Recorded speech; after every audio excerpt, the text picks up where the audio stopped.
ہمیں ایک قضا کرنی چاہیے. اور قضا نماز کا طریقہ بھی آپ حضرات کو مختصر میں بتا دیں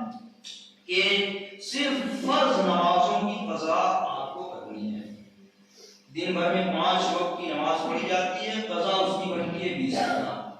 فجر کی 2 رکعت فرض، ظہر کی 4 رکعت فرض، عصر کی 4 رکعت فرض، مغرب کی 3 رکعت فرض، عشاء کی 4 رکعت فرض، اور عشاء میں 3 رکعت جو واجب پڑھی جاتی ہے وتر، یہ اس کی بھی قضا کرنی ہے. اور اس میں آپ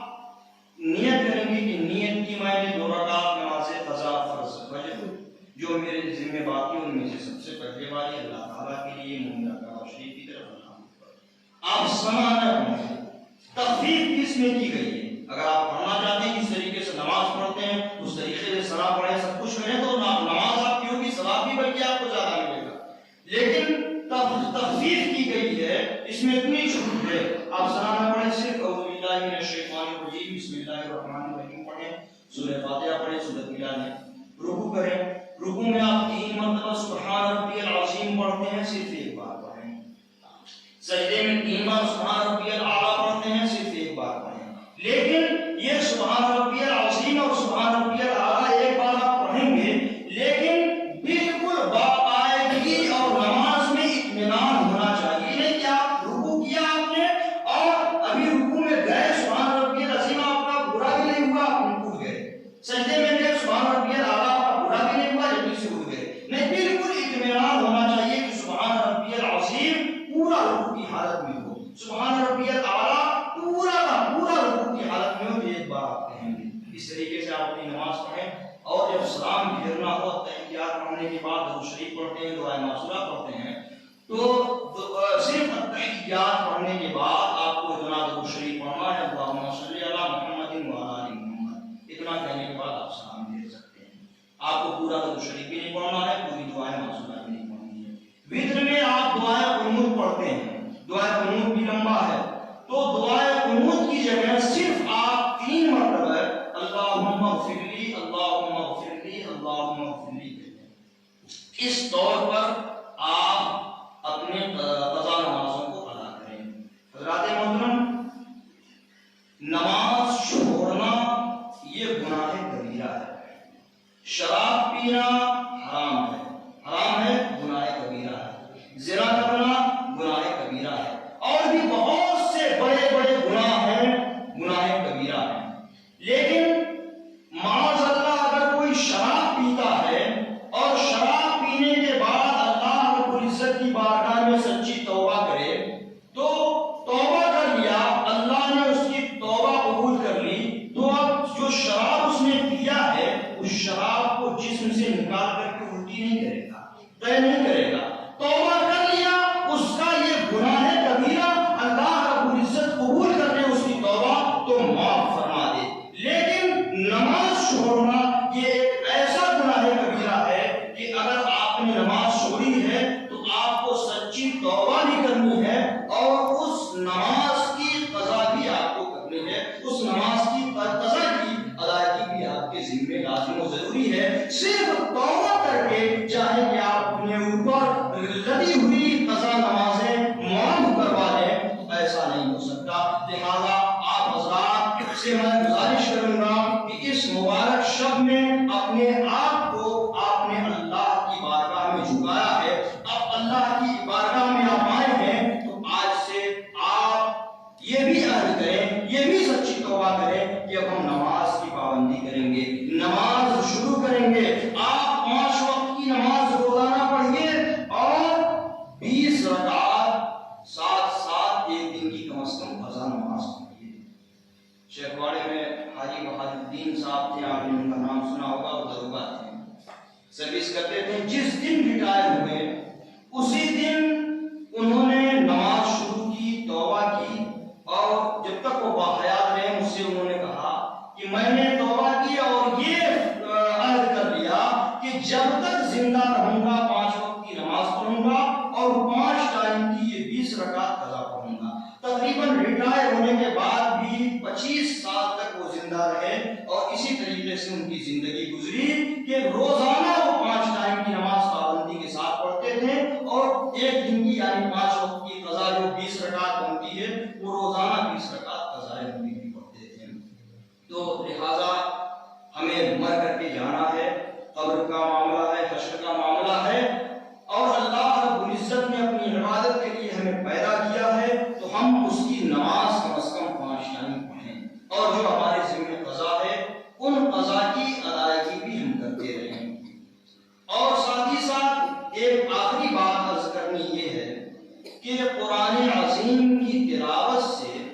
بہت زیادہ غفلت بڑھتی جا رہی ہے ہماری قوم میں۔ 2007 میں ہماری اصلاح ہوئی، اس وقت ہم لوگ جب گھروں میں فاتحہ کرنے جاتے تھے شب برات پر یا محرم کے موقع پر، تو گھروں سے ایک جو ہے کاغذ ورقہ ملتا تھا کہ اتنے پارے پڑھ لیے گئے، اتنی صورتیں پڑھ لی گئی، اتنی بار کلمہ شریف پڑھ لیا گیا۔ اب یہ بہت کم ملتا ہے، میں انکار تو نہیں کر رہا ہوں، لیکن اب بہت زیادہ کمی آ گئی ہے، ریڈی میڈ ایصال ثواب کا رواج بڑھتا جا رہا ہے، لوگ پڑھنا نہیں چاہتے۔ آپ ایصال ثواب کے لیے مسجد میں قرآن دیتے ہیں،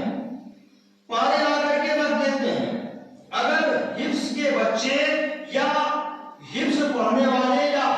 حفظ پڑھ کر کے فارغ ہو جانے والے یہ علماء اور حفاظ اگر ان قرآن کو نہ اٹھائیں، قرآن نہ پڑھیں، تو یہ قرآن مسجدوں میں بھی نہ اٹھایا جائے، اور یہ پارے جو آپ لا کر کے ایصال ثواب کے لیے مسجد میں دیتے ہیں، یہ بھی پارے آپ کے گھروں میں جب قرآن خوانی کے موقع پر جاتے ہیں تو یہ مدرسے کے بچے ان پاروں کو پڑھتے ہیں۔ ورنہ آپ یہ ایصال ثواب جو کرتے ہیں قرآن لا کر کے مسجد کو دیتے ہیں، مسجد اس قرآن آپ کے قرآن دینے کی محتاج نہیں ہے، مسجد کو اس کی ضرورت نہیں ہے، بلکہ آپ لا کر کے دیتے ہیں تو خود پڑھیے بھی، پڑھا جائے گا، تب تو آپ کے مرحومین کو ثواب ملے گا، آپ کو بھی ثواب ملے گا، صرف رکھا رہے اور الماریوں کی زینت بنا رہے تو اس سے ثواب نہیں پہنچتا۔ لہذا قرآن اگر رکھے بھی جاتے ہیں تو یہ مدرسے میں پڑھنے والے بچے، اور ہماری مسجدوں میں مدرسہ چلتا ہے تو اس پر بھی لوگوں کو تکلیف ہوتی ہے،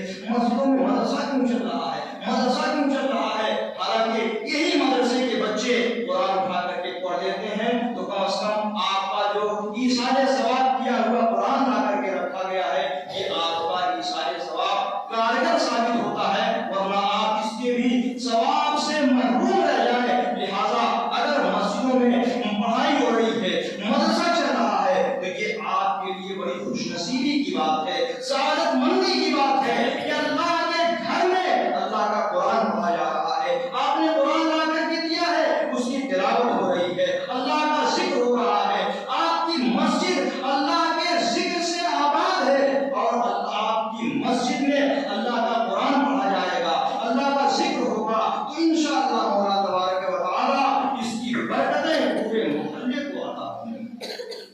لہذا ہمیں اپنے ذہن کا علاج کرنا چاہیے، اور اپنے ذہن کی اس فطرت کو بدلنا چاہیے کہ اگر ہم کچھ نیکیاں نہیں کرتے ہیں، کچھ اچھا کام نہیں کر سکتے ہیں، تو کم از کم جو لوگ اچھا کام کرتے ہیں ان کا ساتھ دیں، ان کا ساتھ نہیں بھی دے سکتے ہیں تو کم از کم ان کی ٹانگ پکڑ کر کے نہ کھینچیں، ان کے خلاف نہ جائیں، خاموشی اختیار کر جائیں۔ اگر آپ کچھ اچھا نہیں کر سکتے تو کسی کے ساتھ برا کیوں نہ کریں، کسی کے ساتھ برا نہ کریں۔ لہذا قرآن عظیم کی تلاوت میرے عرض کرنے کا مقصد یہی ہے کہ آپ خود قرآن عظیم کی تلاوت کے عادی بنیں۔ ہمارے گھروں میں قرآن خوانی ہوتی ہے، کسی کا انتقال ہوا دوسرے دن دیا فاتحہ ہوتا ہے، پورے خاندان رشتے دار کے لوگ جمع ہوتے ہیں، مدرسے سے لڑکے آتے ہیں، پڑھ کر کے چلے جاتے ہیں، ہمارا معاملہ یہ ہوتا ہے کہ ہم کرسی پر بیٹھے رہتے ہیں، اور بیٹھ کر کے بات ادھر ادھر کی باتیں ہوتی ہیں۔ جب فاتحہ ہوتا ہے، فاتحہ میں بھی کچھ لوگ شریک ہوتے ہیں، کچھ لوگ نہیں شریک ہوتے ہیں، اور اس طریقے سے ہمارے گھروں کا فاتحہ ہو جاتا ہے۔ آپ ظاہر سی بات ہے کہ حافظ حضرات جو ہے ایک پارے میں جو ہے ایک پارہ پڑھنا ہے 20 منٹ میں پڑھ دیتے ہیں، اور جو غیر حافظ ہیں وہ پڑھیں گے تو ظاہر سی بات ہے 1 گھنٹہ بھی لگ سکتا ہے۔ تو آپ قرآن لے کر کے بیٹھے پڑھنے، ضروری نہیں ہے کہ آپ قرآن خوانی میں ایصال ثواب کے لیے قرآن پڑھ رہے ہیں تو ایک پارہ ہی پڑھیں، آپ صرف ایک صرف ایک رکوع پڑھنے،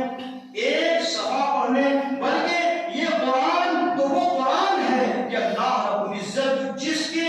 ایک حرف پر 10 نیکیاں آپ کو عطا فرماتا ہے۔ حدیث شریف میں آتا ہے، سرکار ارشاد فرماتے ہیں کہ قرآن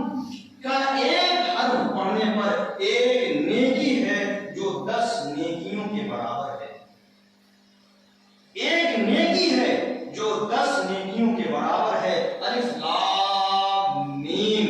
میں یہ نہیں کہتا، سرکار ارشاد فرماتے ہیں کہ میں یہ نہیں کہتا کہ الف لام میم یہ ایک حرف ہے، بل الف حرف و لام حرف و میم حرف، بلکہ الف ایک حرف ہے، لام ایک حرف ہے، میم ایک حرف ہے۔ اس طریقے سے الف لام میم میں 3 حرف ہے اور 3 حرف کی نیکیاں 30 نیکیوں کے برابر ہے۔ تو جب اللہ رب العزت ایک حرف پر اتنی نیکیاں حضرات کو عطا فرما رہا ہے تو آپ قرآن پڑھنے سے کیوں اس درجہ غافل ہو رہے ہیں؟ آپ ایک رکوع بھی نہیں پڑھ سکتے، کم از کم ایک سورت پڑھیے، صرف سورہ فاتحہ ہی پڑھ لیجیے، صرف سورہ قل اللہ شریف ہی ایک بار پڑھ لیجیے، صرف انا اعطیناک الکوثر کی 3 آیتوں والی سورت ہی آپ پڑھ لیجیے۔ اس طور پر بھی آپ کا قرآن پڑھا جانا پا لیا جائے گا۔ آپ قرآن سے عشق کریں اور قرآن سے محبت کریں، قرآن پڑھنے کے عادی ہوں۔ حضرات محترم، میں آپ کو اس موقع پر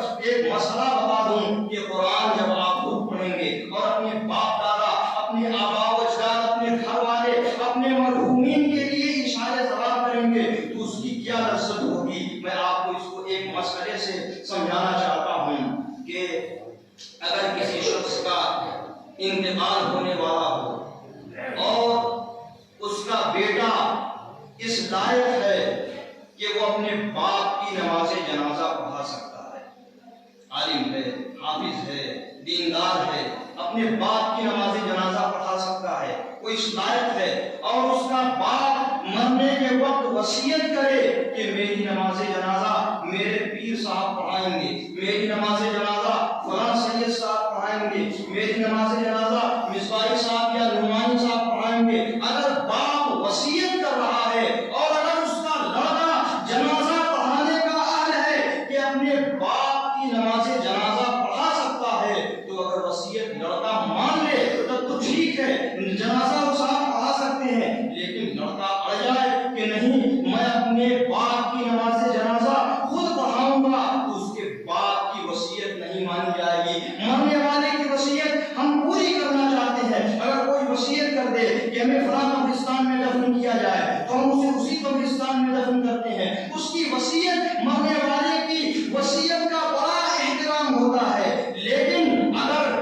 باپ وصیت کر دے کہ میری نماز جنازہ کوئی اور پڑھائے اور بیٹا پڑھانے لائق ہے نہ پڑھانے دے، تو باپ کی وصیت نہیں مانی جائے گی۔ کیوں نہیں مانی جائے گی؟ کہ باپ کے لیے جتنی محبت اور جتنے اخلاص کے ساتھ اس کا بیٹا دعائے مغفرت کر دے گا، پیر صاحب نہیں کریں گے۔ ہم اپنے باپ کے لیے جتنی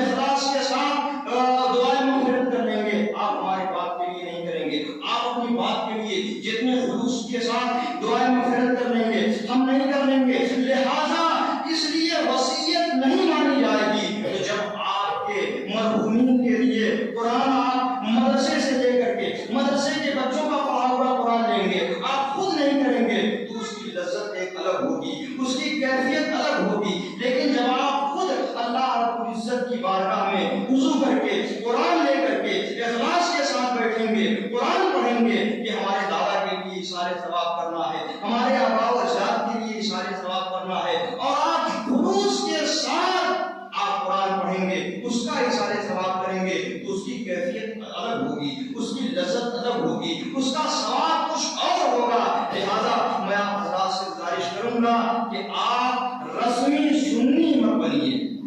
آپ اپنے آپ کو اس طور پر بنائیے